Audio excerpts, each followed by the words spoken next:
This guy as a young man had a dream to become a big movie star, to come to Hollywood and to become a great director and producer and a writer and all those kind of dreams he had. Of course, everyone told him it can't be done. But he wouldn't take no for an answer, and he moved across from New York to Los Angeles to Hollywood. And of course, one day, after struggling like we all do in the beginning to get into TV and into movies, he had this idea of writing a script. And in longhand, he wrote this script, which was Rocky.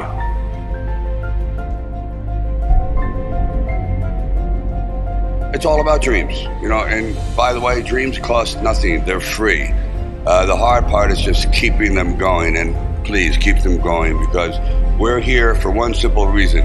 He believed in the dream, I believed in the dream, and our dreams come true, and there's no reason every one of yours can't either.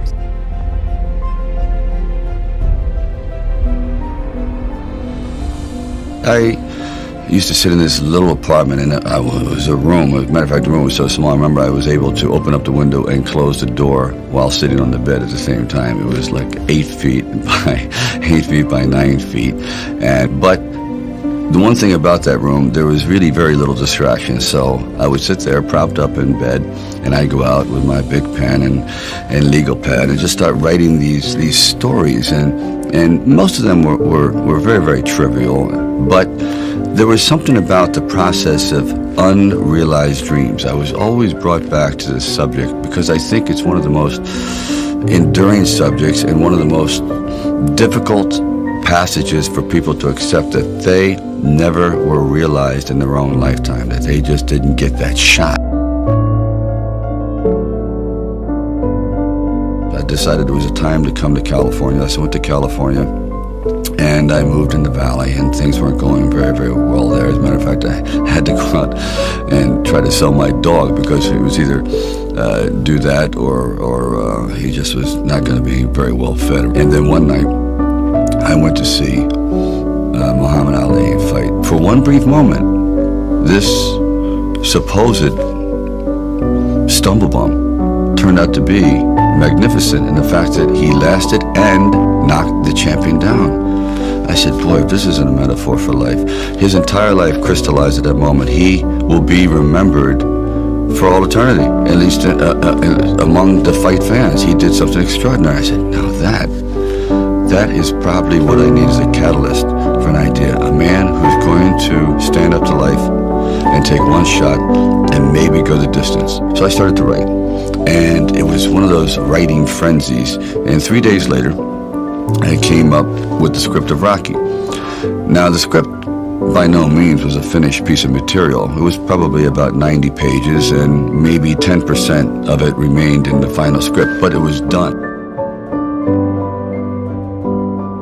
I first met Bob Chardoff and Irwin Winkler, and I believe I was there on a casting call.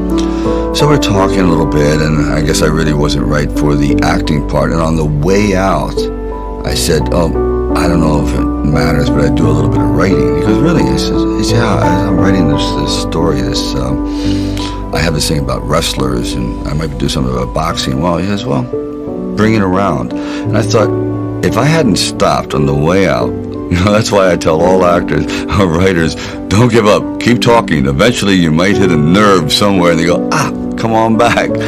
And if they didn't say, come on back, or bring it later and let's see what you've developed, I wouldn't be sitting here. So I have to give incredible credit to their insight and their patience, and they're willing to take a chance, which it doesn't exist much anymore, unfortunately.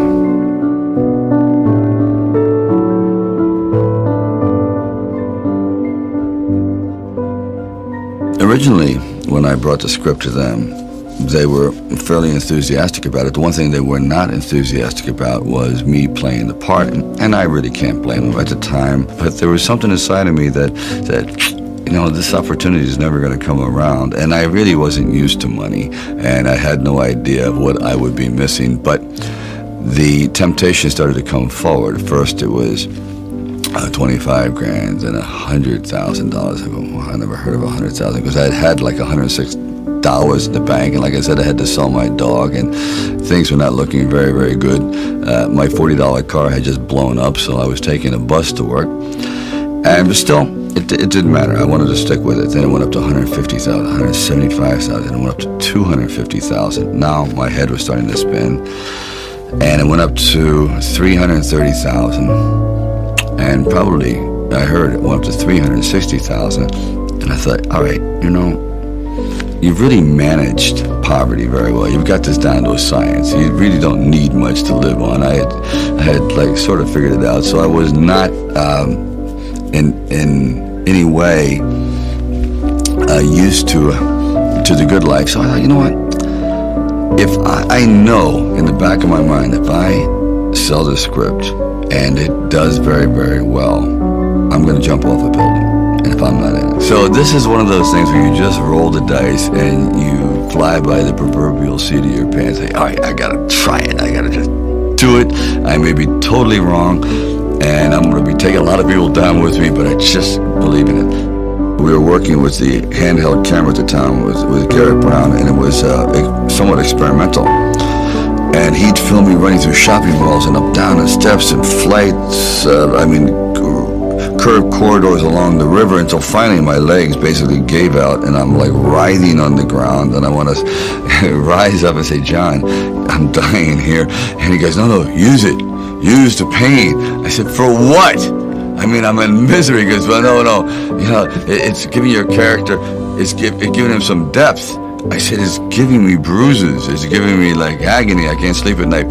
Like the scene where we just jumped down and saw this ship along the dock, this docked along the pier. And I said, just jump out, run as fast as you can along the ship. And I'm running and running. I said, you know what? My legs are buckling. I'm literally going to crash down here. Teeth are going to go, jaw, face. I'm just going to be ground down to this flat-faced image. Please. And I just barely made it.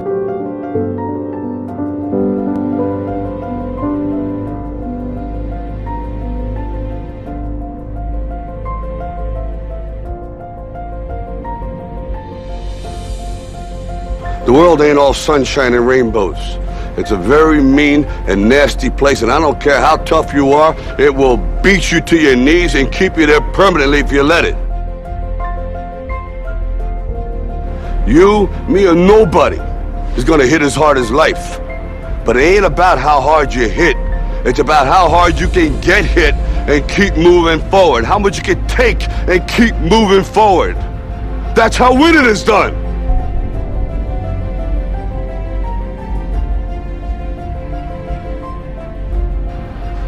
Now, if you know what you're worth, now go out and get what you're worth. But you gotta be willing to take the hits and not pointing fingers saying you ain't where you wanna be because of him or her or anybody.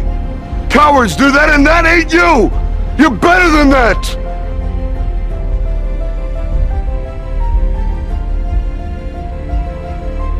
You can't be alone. To really succeed, no man really is an island. When you find the right components in your life, the right people that gel with you, then you feel as though you're invincible. It may be a fallacy, but you at least feel as though you can take all that life has to dish out.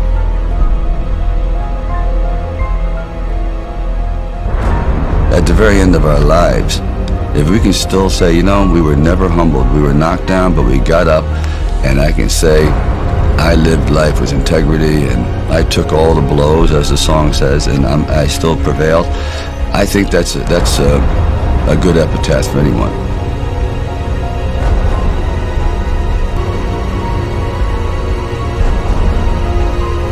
It's all about dreams, and by the way, dreams cost nothing. They're free. The hard part is just keeping them going, and please keep them going, because we're here for one simple reason.